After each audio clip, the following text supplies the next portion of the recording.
In the distant part of the galaxy, far beyond the bright trade routes and busy colonies, there was a quiet moon called Velaris 4. It was small and lonely, circling a cold blue planet that rarely saw visitors. Only a few maintenance drones and explorers came there anymore. The moon's surface was dry, covered with silver dust that reflected the starlight like frozen glass. On that moon lived Takor, an alien engineer from the Karen species. His people were tall, with smooth metallic skin and 4 bright eyes that glowed gently in the dark. Takor worked for the Galactic Union Restoration Division, a group that explored forgotten worlds and repaired ancient machines left behind by long-lost civilizations. It was not an exciting job. Most days, Takor just scanned empty halls, logged broken tools, and left. But this time was different. Velaris 4 had a deep crater where old research stations once stood. These stations had been abandoned for centuries. Records showed they belonged to a long-extinct species, the humans. Few in the galaxy even believed they were real anymore. The Union's archives called them primitive but creative, known for their unpredictable inventions and fearless curiosity. Takor didn't think much of the stories. He believed most were myths, but when his scanner picked up a faint energy signal from one of the sealed workshops, curiosity sparked inside him. "This is strange," he murmured to himself in his native clicking language. "Energy readings after all these years? Impossible." He floated toward the small structure, his boots touching down softly on the dusty metal floor. The airlock door was half buried in sand, but still intact. The control panel was ancient, rusted, cracked, but somehow still functional. With careful movements, Takor brushed away the dust and pressed the manual override. The panel beeped weakly, lights flickering to life after centuries of darkness. A low hiss echoed as the door slid open. Inside, the air smelled faintly metallic but breathable. Takor's glowing eyes scanned the room. The interior was small and cluttered, filled with workbenches, tool racks, and hundreds of strange machines. Some were half-built, others finished but inactive. Holographic blueprints still shimmered on the walls, frozen mid-design. But what caught Takor's attention was the figure sitting at one of the benches, a human.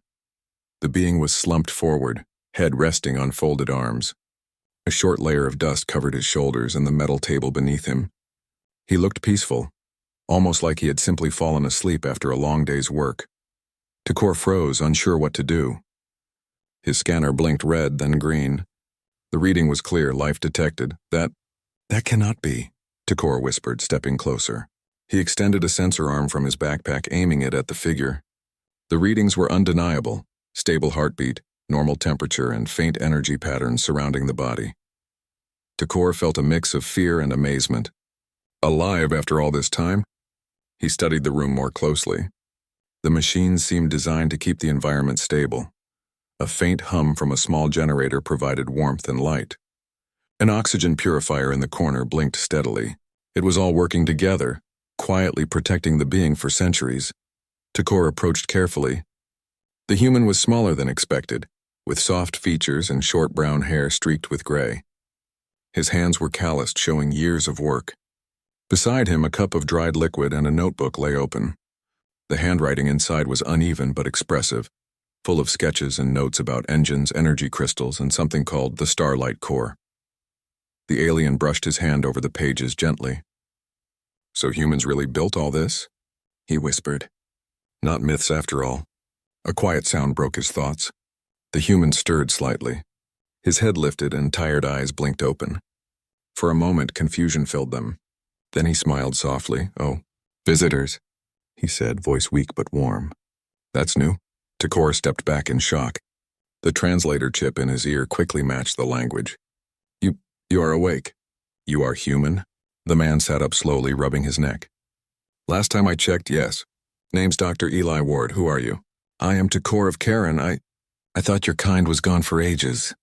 Eli looked around the workshop as if realizing how much time had passed. "I might have overslept," he said with a tired chuckle. Takor's curiosity was unstoppable now.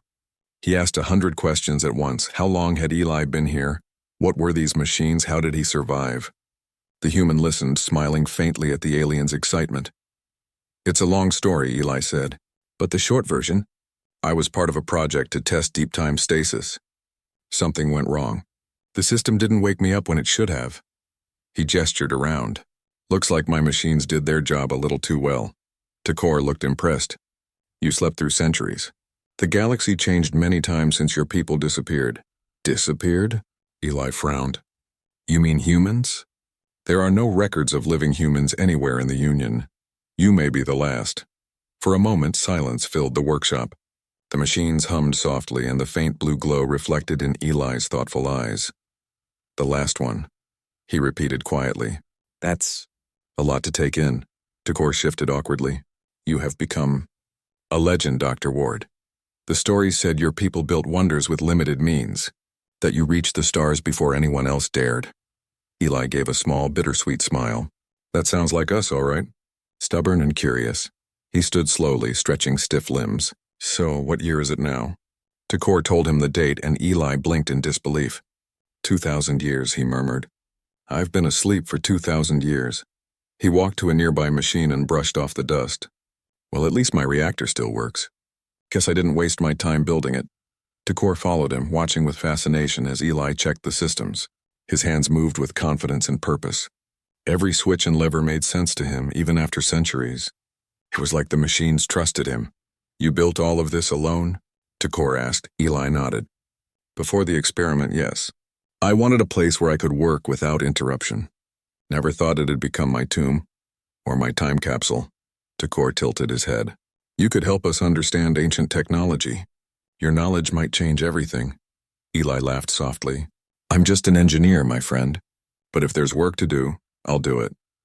As hours passed, Tekor and Eli explored the workshop together. The human explained his designs in simple words. How the reactor used star energy, how his drones could rebuild structures automatically, how he dreamed of making power free for everyone. Tekor listened in awe, even with all the Union's modern science. Much of what Eli built felt fresh, almost magical in its simplicity. When the light outside dimmed and stars began to rise over the moon's horizon, Tekor prepared to leave. I will return, he promised. Others must see this. You are living history. Eli smiled, leaning back on his chair. Bring whoever you like. Just knock before entering next time. I might be asleep again. Tekor laughed, a rare sound for his kind. Then he left the workshop, the door sealing quietly behind him. As he climbed into his small ship, he looked back through the viewport. The faint blue glow of Eli's workshop shone like a small star against the dark surface of Velaris 4. For the first time in many years, Tekor felt something unusual, a spark of wonder. He recorded his report. Discovery confirmed. A living human has been found on Velaris 4. Name Dr. Eli Ward. Status, stable. Remark, possible greatest find in galactic history. As his ship lifted off, Tekor thought about the man in the workshop, the last human.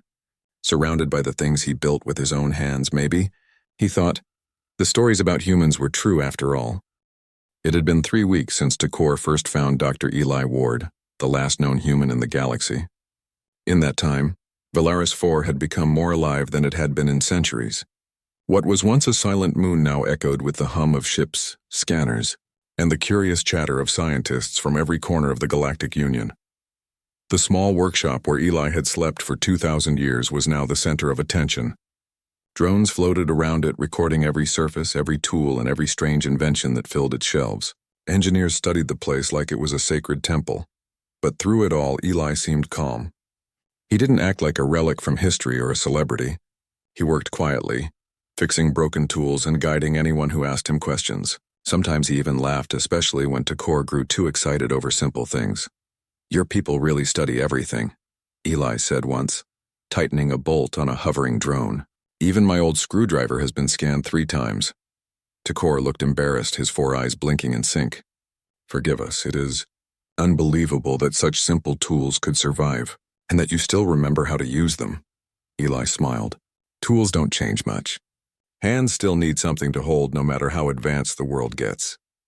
The human story every evening, after the work slowed and the other scientists returned to their ships, Eli and Tekor sat outside the workshop. The stars of the Velaris system shone above them, and the blue planet's light painted their shadows long across the dust. One night, Tekor finally asked the question that everyone wanted to know. How did it happen? How did you fall asleep for so long? Eli's eyes followed the stars for a moment before he answered. I was working on a project called Deep Time Sleep. Humanity was spreading fast, too fast. We didn't have faster-than-light travel back then, so I was trying to build a stasis system that could let us travel across generations. Sleep through the centuries, you know? He sighed softly. The experiment went wrong.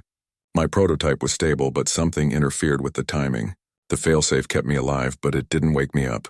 Everything else kept working around me. Takor tilted his head. And your people? What became of them? Eli gave a sad smile.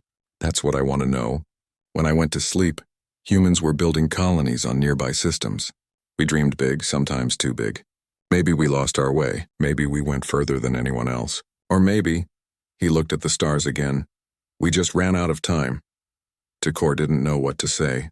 His kind rarely showed emotion, but even he felt the quiet ache in Eli's words. You are not alone now, Takor finally said. The Union will help you. We can share knowledge. We can learn from you. Eli nodded thoughtfully. Then let's start with what matters most, helping people. Teaching the future over the next few weeks, Eli turned his workshop into something new. He called it the Forge of Hope. It wasn't just a lab anymore, it was a classroom, a studio, and a meeting place. Scientists from dozens of worlds came not to take his technology, but to learn his way of thinking. Eli didn't teach through big lectures or complex equations. Instead, he used simple demonstrations. He showed them how to fix things with limited resources, how to repurpose broken parts into new designs, and how creativity mattered more than expensive materials. Machines are only as smart as the people who build them, he often said. You can have all the fancy tech in the world, but if you stop wondering why something works, you stop growing. One day, Takor asked him about one of the strange devices on the shelf, a glowing orb surrounded by metal rings. Eli smiled proudly. That's the Starlight Core, my last project before the stasis experiment. It turns ambient starlight into energy. Infinite, clean, and simple. I wanted to make power free for everyone. Takor's eyes widened. Free energy? That could change entire worlds. Eli laughed softly. Maybe, but it only matters if people use it for good. Together, they reactivated the Starlight Core. The orb glowed brighter, and soft waves of energy spread across the workshop, lighting it with a gentle warmth. The instruments on Takor's scanner blinked wildly. This is incredible, Takor exclaimed. No fuel, no radiation. It just works. Eli chuckled.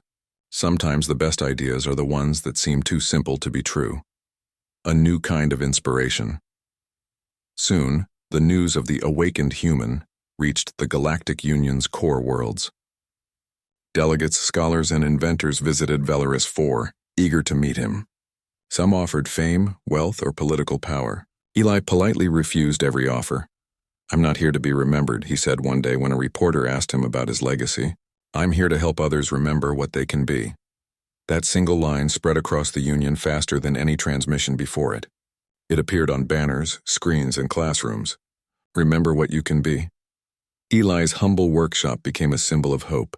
New engineers called themselves Forgers in honor of the Forge of Hope. They began building small labs on their own planets, teaching others how to create sustainable technology. Takor watched all of this with pride. But he also noticed something else. Eli was getting older. The centuries of sleep had preserved him, but his body was still human, fragile, and limited. Some days he moved slower or forgot where he left his tools. Still, he never stopped working. One night, when the workshop lights dimmed and the stars outside glittered like silver dust, Takor found Eli sitting quietly at his desk looking at an old photograph. It showed a group of humans standing beside a rocket, smiling proudly. My crew, Eli said softly when he noticed Takor's gaze. We built the first ship to leave the solar system. Most of them were younger than I was back then. Takor sat beside him. You miss them. Every day, Eli admitted. But you know what? Seeing all of you work together, different species, different worlds, it feels like we finally did what we dreamed of. We reached the stars not just for humans, but for everyone. The Union's decision eventually, the Galactic Council invited Eli to share his knowledge officially. They wanted to study the Starlight Core and replicate it across the galaxy. Eli agreed, but under one condition. No patents, no ownership, he said firmly. Everyone gets it. Energy for all. That's the rule. Some council members hesitated. But the people's excitement made it impossible to deny, and so, the human energy principle was born, a new era of cooperation and open knowledge. Tekor watched as ships came and went, carrying replicas of Eli's designs to faraway planets. Each world that installed a starlight core glowed brighter at night, powered by starlight itself. The galaxy was changing, and it all began with one human who refused to stop dreaming. A quiet moment. Despite the attention, Eli still preferred the quiet of his workshop. He spent his days teaching children from visiting colonies, showing them how curiosity could shape the universe. They loved his stories, the one about building rockets from scrap metal, or the time he made electricity from lemons. Sometimes, when Tekor entered the room, he found Eli sleeping at his desk again, surrounded by tools and open notebooks. It always made him smile. "You should rest properly," Tekor would say gently. Eli would wake up, stretch, and grin. "Rest, there's too much to do, my friend. I've got a few more ideas to test before the next century begins." And then he'd go back to work, sketching new machines that no one had ever seen before. A galaxy remembers.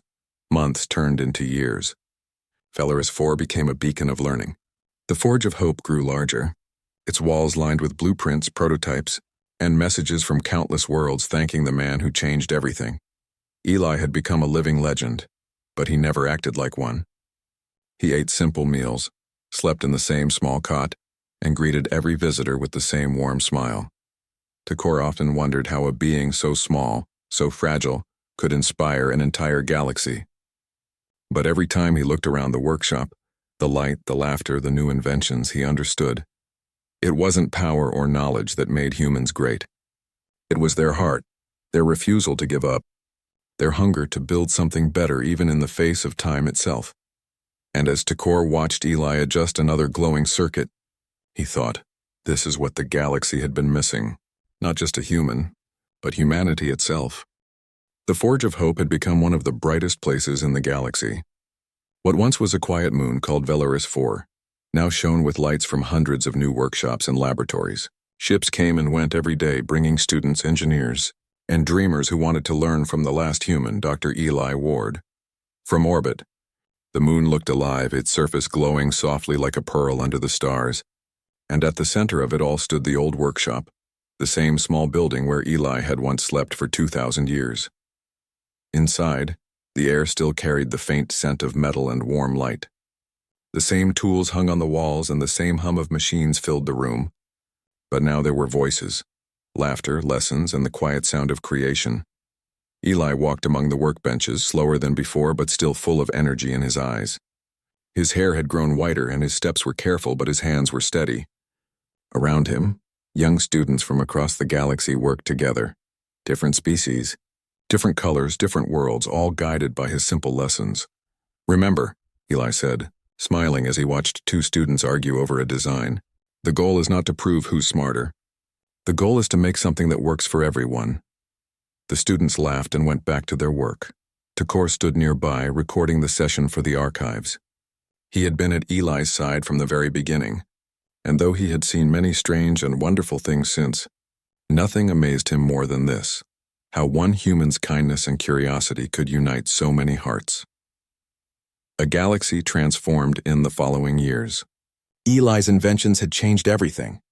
The starlight cores now powered thousands of planets.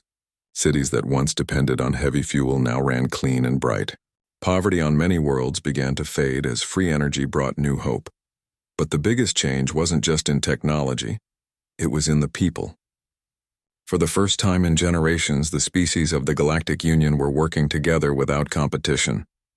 Knowledge was shared freely, and creativity was celebrated more than wealth. Eli's simple philosophy had become a universal law. If you build to help.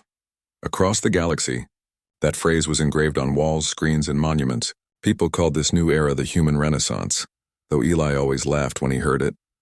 "I just reminded everyone to be kind and curious," he said once to Tekor. "That's not my invention, that's everyone's nature," Tekor replied gently.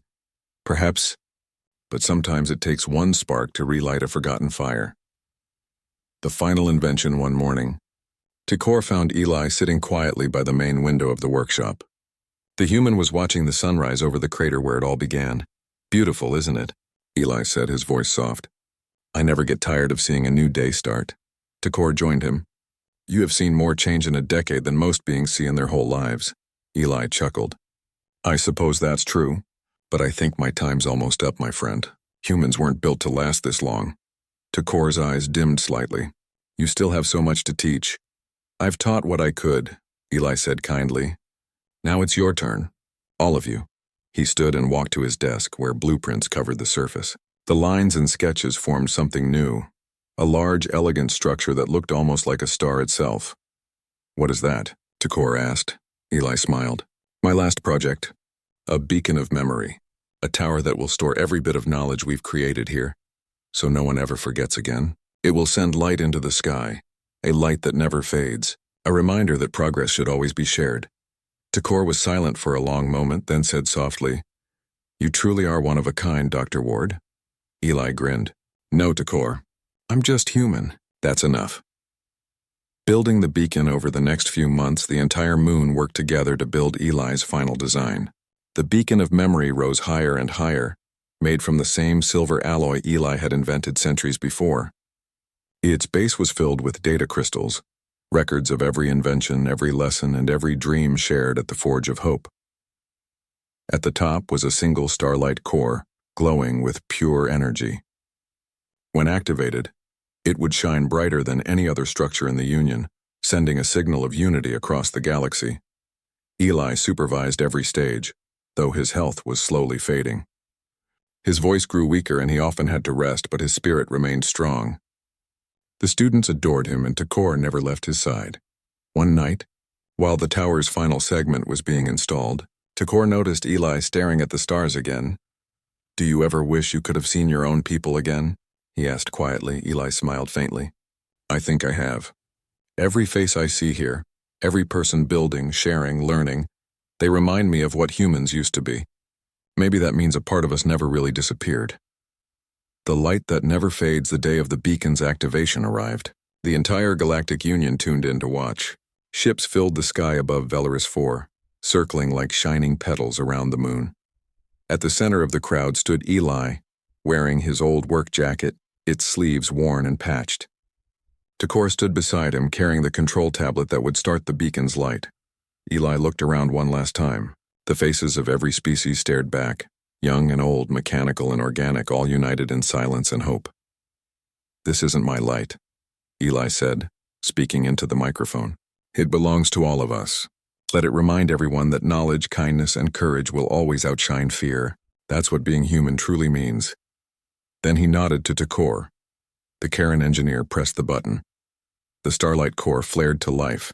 A beam of golden light shot upward, piercing the sky and spreading across the stars like a wave. The crowd gasped as the energy rippled outward, painting the galaxy in soft, radiant glow. Every planet connected to the starlight network lit up in response, one by one, until half the galaxy shimmered with the same light. Eli watched quietly, tears glinting in his eyes. Beautiful, he whispered. We made it. The last sleep later that night, after the celebration ended and everyone had gone to rest, Takor returned to the workshop. He found Eli sitting at his bench, tools neatly arranged, notebooks open. His head rested gently on his folded arms, just like the first time Takor had found him. But this time, there was no sound of breathing. A small smile rested on the human's face, and beside his hand lay a note written in 2 languages, English and Galactic Common. If someone finds this, keep building. Don't stop dreaming. That's what being human means. Takor held the note close, his eyes glowing softly. He didn't feel sadness, not exactly. What he felt was gratitude. Gratitude for having known the last human, and for learning what humanity truly was. He placed the note inside a transparent case and carried it to the beacon. There, at the highest point beneath the shining core, he sealed it inside the memory vault. Eternal light years passed. The Forge of Hope continued to grow. Children learned about the human who had changed the galaxy, with his compassion and creativity. Every year, on the anniversary of the beacon's lighting, the Union celebrated Human Day, a day to honor not just Eli, but the spirit of creation and unity he represented. And sometimes, late at night, Takor would return to the old workshop. It was quiet again now, filled with dust and soft light from the machines Eli had built. The tools still rested where he left them, the chair still turned toward the window. Tekor would stand there for a long time, remembering the first day he had walked through that door and found a sleeping man surrounded by his inventions. He would smile softly and whisper, "You did it, Eli. The galaxy remembers." Outside, the beacon of memory still shone bright, its golden light spreading endlessly into space. Travelers from distant worlds often said they could see it even from light years away. A single, unblinking star in the dark. They called it the human star, and as long as it shone, the galaxy never forgot what one human, with a heart full of hope and hands made for creation, had given to the stars.